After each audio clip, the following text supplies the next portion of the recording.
Bonjour, l'objectif de cette vidéo est de déterminer la distance entre deux points A et B du plan.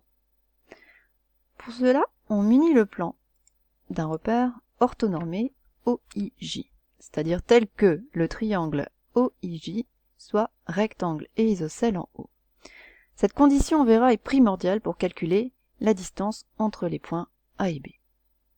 Donc ainsi munis du repère, les points A et B vont admettre des coordonnées. Donc ainsi le point A aura pour abscisse ce que l'on note x indice A, et pour ordonnée un nombre que l'on note y indice A. De même, le point B a pour abscisse x indice B et ordonnée y indice B. Pour déterminer cette distance entre A et B, on va introduire un point, qui est le point C. Alors ce n'est pas n'importe quel point, c'est un point qui a pour abscisse xB et pour ordonnée YA. Alors, ainsi défini, on observe un triangle rectangle en C. Alors, pourquoi? Eh bien, il faut bien voir que la droite BC, comme les points B et C ont la même abscisse, est parallèle à l'axe des ordonnées. De même, les points A et C ayant la même ordonnée, la droite AC est parallèle à l'axe des abscisses. Or, ces axes sont orthogonaux puisqu'on est dans un repère orthonormé.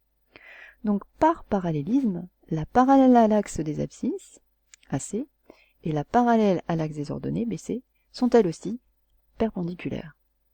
On a donc ce triangle ABC qui est rectangle en C. Recherchons maintenant les distances AC et BC, puisqu'on a en tête d'utiliser un fameux théorème du collège.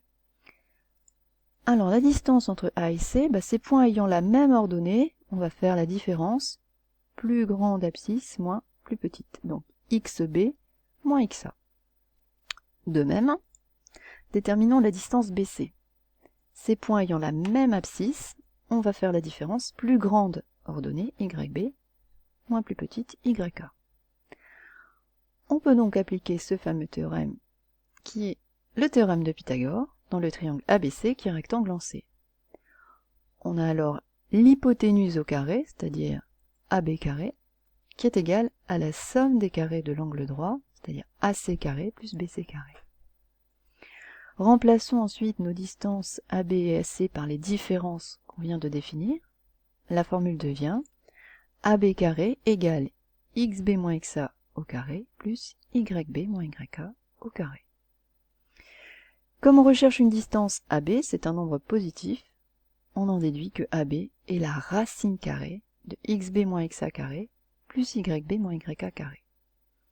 Alors on a pu ajouter ces deux distances parce que notre repère, en plus d'être orthogonal, est orthonormé, donc les distances XB moins XA, YB moins YA sont exprimées dans la même unité.